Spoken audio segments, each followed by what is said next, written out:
বন্ধুরা, আমি Shamim Mukta's, Sreepur sub registry অফিসের দলিল লেখক, শ্রীপুর গাজীপুর। আজকে আমি আপনাদের সাথে এই ভিডিওতে আলোচনা করব ওয়ারিশি সম্পত্তি কেনার ক্ষেত্রে আপনাদের যে তথ্যগুলো জানতে হবে, গুরুত্বপূর্ণ যে তথ্যগুলো জানতে হবে। আপনার ওয়ারিশি সম্পত্তি কি এবং ওয়ারিশি সম্পত্তি আপনার কিভাবে ক্রয় করলে পরবর্তী সময় কোনো জটিলতায় পড়বেন না, কোনো ঝামেলা সৃষ্টি হবে।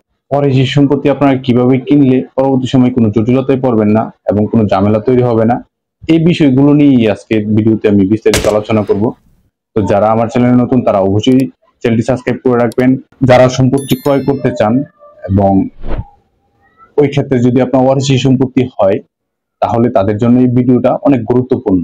এই ভিডিওতে আমি আপনাদের সাথে শেয়ার করব আপনারা কিভাবে ওয়ারিশি সম্পত্তি ক্রয় করবেন এবং যেভাবে আপনারা ওয়ারিশি সম্পত্তি ক্রয় করলে পরবর্তী সময় কোনো জটিলতায় পড়বেন না। তো অবশ্যই ভিডিওটা আপনারা প্রথম থেকে শেষ পর্যন্ত মনোযোগ সহকারে দেখবেন। ভিডিও ডেসক্রিপশনে আমার ওয়েবসাইট লিংক দেওয়া আছে। আপনারা যদি আমার সাথে আমার হোয়াটসঅ্যাপে আমার সাথে যোগাযোগ করতে পারবেন, চ্যাট করতে পারবেন, এসএমএস করতে পারবেন, কিংবা হোয়াটসঅ্যাপে আমার সাথে ফোনে কন্ট্যাক্ট করতে পারবেন। চলুন প্রথমে জেনে নিই ওয়ারিশি সম্পত্তি আপনার কোনগুলোকে আপনার ওয়ারিশি সম্পত্তি বলা হয়। যিনি সম্পত্তির মালিক উনি যখন মারা যায়, তার ওয়ারিশগুলো তখন সম্পত্তির মালিক হয়। আপনার কোনো ব্যক্তি জীবিত অবস্থায় কিন্তু আপনার ওয়ারিশ তৈরি হয় না। যে কোনো এক ব্যক্তি ওনার যদি আপনার 100% সম্পত্তি থাকে, পরবর্তী সময় উনি যদি আপনার মারা যাওয়ার পরে ওনার ছেলেরা আপনার দেখা গেল কি এই সম্পত্তির মালিক হবে। ওনার স্ত্রী থাকলে ওনার স্ত্রী এই সম্পত্তির মালিক হবে, ওনার মেয়েরা এই সম্পত্তির মালিক হবে। তো ওনার ওয়ারিশ যাদেরকে রাইখা গেছে তারাই কিন্তু আপনার এই সম্পত্তির মালিক হবে। তো এই ক্ষেত্রে আপনাদের যে বিষয়গুলো জানতে হবে তা হচ্ছে আপনার ওয়ারিশি সম্পত্তি। আপনার হচ্ছে এগুলোকে আপনার ওয়ারিশি সম্পত্তি বলে। কোনো ব্যক্তি জীবিত অবস্থায় কিন্তু আপনার ওয়ারিশ তৈরি হয় না। আপনার যে ব্যক্তি আপনার সম্পত্তির মালিক উনি যদি মারা যায়, তারপর কিন্তু আপনার ওয়ারিশ তৈরি হয়, ওয়ারিশটা কিন্তু সম্পত্তির মালিক হয়। এখন এই ক্ষেত্রে আমাদের দেশে দেখা যায় কি আপনার ওয়ারিশি সম্পত্তি নিয়ে আপনার একটু ঝামেলা হয়। আপনার অনেক সময় দেখা যায় কি বোনদেরকে আপনার সম্পত্তি দিতে চায় না ওয়ারিশরা বাইরা। হ্যাঁ, আপনার দেখা যায় কি বোনদেরকে টাকা পয়সা দিয়ে দেয় এবং বোনদের থেকে আপনার সম্পত্তি লেখাও নেয় না। হ্যাঁ, বোনরা লেখাও দেয় না। পরবর্তী সময় বোনের সম্পত্তি গুলা নিজেদের নামে নামজারি করে নেয়, অন্য জায়গায় বিক্রি করে দেয়। এই ধরনের জটিলতা তৈরি হয়। পরবর্তী সময় বোনরা আপনার দেখা যায় কি আপনার ওয়ারিশি আপনার জটিলতা গুলো তৈরি হয়।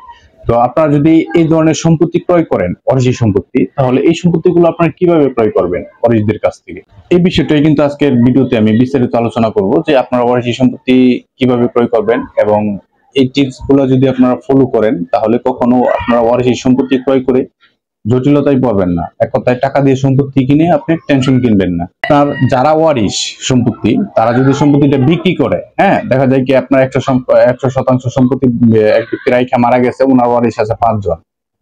হ্যাঁ, এখানে আপনার ছেলে 3 জন, মেয়ে 2 জন, স্ত্রীও আছে ওনার। এখন ওনারাই কিন্তু এই সম্পত্তির মালিক। এখন এই ক্ষেত্রে দেখা যায় কি আপনার এক পক্ষ, এক ছেলে আপনার তার যে অংশটুকু আছে 100% থেকে উনি বিক্রি করে দিবে। এখন বিপত্তিবাদে কোন জায়গায় যে উনি যে বিক্রি করবে এই 100% সম্পত্তির মধ্যে দেখা যায় কি কিছু ধানের জমি আছে, শাইল জমি আছে, বাইর জমি আছে, চালা জমি আছে, ভিটা বাড়ি আছে। তো এখন তাদের মাঝে কিন্তু এটার ভাগ বন্টন হয় নাই ওয়ারিশদের মধ্যে, যে কে কোন দিক দিয়ে নিবে, কে কোন জায়গা দিয়ে সম্পত্তি নিবে, এটা কিন্তু ভাগ বন্টন হয় নাই। তো পূর্বে যে বিষয়গুলো হয়তো আপনার দেখা যায় কি যে আপনার যার যে যতটুকু অংশ পাইতো ততটুকু কিন্তু আপনার নামজারি করে নিতে পারতো। এখন বর্তমান সময়ে এখন আপনার নামজারি করা যায় না। ওয়ারিশি সম্পত্তি আপনার বন্টন দলিল ছাড়া নামজারি করা যায় না। কেউ যদি চায় যে তার অংশ সে নামজারি করবে, তাহলে কিন্তু আপনার নামজারি আপনার ভূমি অফিস, সিলেন্ট অফিস তারা মনে করে কি যে ওনার যে প্রাপ্য অংশ এর থেকে বেশি উনি নামজারি করতেছে। এই জন্য ভূমি অফিস, সিলেন্ট অফিস বলে যে আপনি আপনাদের বন্টন দলিল করে নিয়ে আসেন, ভাগ বন্টন যে দলিলটা ওটা করে নিয়ে আসেন। আপনার কে কতটুকু সম্পত্তির মালিক, কে কোন দিক দিয়ে নিতেছে, একজনই কিন্তু চাইলে কিন্তু নামজারি করতে পারে না। কারণ বন্টন দলিল কিন্তু আপনার একা হওয়া সম্ভব না। ওয়ারিশের পক্ষে যে একা বন্টন দলিল করবে এটাও কিন্তু সম্ভব না। আবার ওয়ারিশ বাদ দিয়া যে বন্টন দলিল করবে তাও কিন্তু সম্ভব না।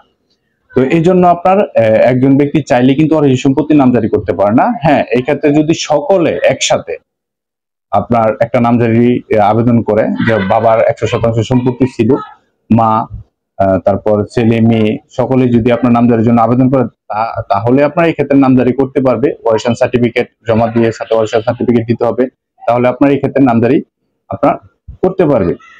এক্ষেত্রে আপনার হবে কি, নামজারি যার যে যতটুকু অংশ পায় অতটুকুই কিন্তু আপনার নামজারি। এরকম ভাবে যদি আপনার ওয়ারিশ এই সম্পত্তির নামজারি করা থাকে তাহলে ভালো। এই সম্পত্তিগুলো আপনারা ক্রয় করবেন, কোনো ওয়ারিশ যাতে বাদ না যায়। হ্যাঁ, বাদ দেওয়া থাকলে আপনার তাদের সাথে যোগাযোগ করবেন, তাকে কেন বাদ দেওয়া হয়েছে নামজারি থেকে আপনার এটা জানার চেষ্টা করবেন। ওনার সম্পত্তি কি আপনার ভাইদের কাছে বিক্রি করে দিয়েছে কিনা, হ্যাঁ ওনার সম্পত্তি বিক্রি করছে, ওনার টাকা পয়সা উনি বুঝে পাইছে কিনা, এগুলো ভালোভাবে যে ব্যক্তি বাদ পড়ে গেছে নামজারি থেকে ওনাদের কাছ থেকে জানিয়ে নেবেন। যদিও আপনার নামজারি এখনকার সময় আপনার এভাবে আপনার ওয়ারিশ সম্পত্তি কেনার ক্ষেত্রে আপনার ওয়ারিশদেরকে বলবেন তাদের যে বন্টন দলিল, ভাগ বন্টন দলিল এটা দেওয়ার জন্য। যদি আপনার বন্টন দলিল থাকে তাহলে আপনার ক্লিয়ার। তাহলে আপনার আপনার 100% সম্পত্তি যদি রাখা ওই ব্যক্তি মারা যায় তাহলে তার ওয়ারিশটা যদি আপনার এই 100% সম্পত্তি আপনার বন্টন দলিল করে নেয়, যেমন আপনার ছেলে মেয়ে 5 জন, মা 1 জন, যদি আপনার তারা বন্টন দলিল করে নেয় তাহলে আপনার হবে কি, আপনার কে কোন দিক দিয়ে নিছে, হ্যাঁ 5 জন এবং মা 1 জন 6 জন, 6 জন পক্ষে কিন্তু আপনার সম্পত্তি এখানে ভাগ বন্টন দেওয়া থাকবে এবং কে কতটুকু নিবে, হ্যাঁ ওটা কিন্তু ভাগ বন্টন আপনার ক্লিয়ার করা থাকবে সেই বন্টন নাম্বার দলিলে। এরকম ভাবে তাদেরকে বলবেন যে আপনাদের বন্টন দলিল দেন। ওয়ারিশ সম্পত্তি যদি কেউ একা বিক্রি করতে চায় তাহলে তাদেরকে বলবেন আপনাদের বন্টন দলিল দেন। বন্টন দলিল যদি আপনার থাকে তাহলে ক্লিয়ার, মানে এটা নিয়ে আপনি কখনো পরবর্তী সময় জটিলতায় পড়বেন না যদি তাদের বন্টন দলিল থাকে। এবং বন্টন দলিল যদি থাকে তাহলে চাইলে তাদের যে আপনার 5 থেকে 6 জন যে পক্ষ আছে, 6 পক্ষ, হ্যাঁ মা চাইলে একা নামজারি করতে পারবে, ছেলেরা চাইলে একা নামজারি করতে পারবে, মেয়েরা চাইলে একা নামজারি করতে পারবে, তারা চাইলে সকলে এই বন্টন দলিল দিয়ে একসাথে নামজারি করতে পারবে। কারণ তাদের বন্টন দলিল আছে, বন্টন দলিল আপনার ভাগ বন্টন করে দেওয়া আছে, কে কতটুকু অংশ নিবে, কে কোন দাগে জমি নিবে, হ্যাঁ ওইগুলো সবকিছু কিন্তু বিস্তারিত বন্টন নাম্বার। আরেকটা বিষয়, আপনার ওয়ারিশরা যদি সকলে এক পত্রে আপনার একটা নামজারি করে নেয়, হ্যাঁ বাবা মারা যাওয়ার পর যে সম্পত্তির মালিক ওয়ারিশরা হয়, আপনার সকলে যদি আপনার একটা নামজারির মধ্যে আপনার সকলেই আপনার নামজারি করে নিচ্ছে, সকলের প্রাপ্য অংশটুকু আপনার নামজারি করে নিচ্ছে, এক্ষেত্রে আপনি একজনের কাছ থেকে সম্পত্তি ক্রয় করবেন, বাকিরা তো রয়ে গেছে। এখন বাকিদের তো আপনার দেখা গেল কি কে কোন দাগে নিবে না নিবে এটা কিন্তু আপনার ক্লিয়ার করা না। হ্যাঁ, আপনার নামজারির মধ্যে আপনার জমি আছে, যে 2টা দাগ দেওয়া আছে, 2 দাগে জমির পরিমাণ হচ্ছে 100%, এই 5 জন ব্যক্তি হচ্ছে এই সম্পত্তির মালিক। এখন কে কতটুকু কোন দাগে নিবে এটা তো আপনার ক্লিয়ার করা না। তো এই জন্য আপনারা যেটা করবেন, আপনার ওয়ারিশ সম্পত্তি এই ক্ষেত্রে কেনার ক্ষেত্রে একজনের কাছ থেকে যদি আপনারা ক্রয় করেন, আপনার নামজারি হলো, নামজারি বন্টন দলিল নাই তাদের, নামজারি করলো, সকলেই নামজারি করলো, এক্ষেত্রে যদি আপনার ওয়ারিশদের সম্পত্তি যদি ক্রয় করেন তাহলে আপনার এখানে যে আপনি যদি একজন ওয়ারিশদের কাছ থেকে সম্পত্তি ক্রয় করেন, বাকি যে আরো 2-3 জন ওয়ারিশ আছে, হ্যাঁ বাকি যে ওয়ারিশ গুলো আছে তাদেরকে দলিলে আপনি সাক্ষী শনাক্তকারী রাখবেন এবং তাদের সাথে কথা বলে নেবেন যে আমি তো আপনার ভাইয়ের কাছ থেকে এই সম্পত্তিটুকু ক্রয় করতেছি, আমি তো আপনার বোনদের কাছ থেকে এই সম্পত্তিটুকু ক্রয় করতেছি। তাহলে দেখবেন এখানে আর কোনো জটিলতা থাকবে না। কিরকম জটিলতা থাকবে না, কারণ অনেক সময় দেখা যায় কি ভাইয়ের সম্পত্তি ভাই রাখতে চায়, বোনের সম্পত্তি ভাই রাখতে চায়, ভাইয়ের সম্পত্তি বোনে রাখতে চায়। পরবর্তী সময় দেখা যায় কি ভালো ন্যায্য দাম না দেওয়ার কারণে সম্পত্তিগুলো বাইরে বিক্রি করে দেয়, অন্য জায়গায় বিক্রি করে দেয়। এই জটিলতা গুলো তৈরি হবে না। হ্যাঁ, পরবর্তী সময় আপনি সম্পত্তি ক্রয় করার পর আপনার বাসা বাড়ি করতে গেলেও আপনাকে কেউ বাধা দিবে না। তো এই জন্য আপনি কি করবেন, দলিলে সাক্ষী শনাক্তকারী রাখবেন ওয়ারিশদেরকে। আপনি যদি 2 জন ওয়ারিশদের কাছ থেকে সম্পত্তি ক্রয় করেন তাহলে বাকি যে ওয়ারিশরা আছে তাদেরকে আপনি দলিলে সাক্ষী শনাক্তকারী রাখবেন। এভাবে যদি আপনি দলিলটা করতে পারেন ওয়ারিশ সম্পত্তি ক্রয়ের ক্ষেত্রে তাহলে আপনার ক্লিয়ার।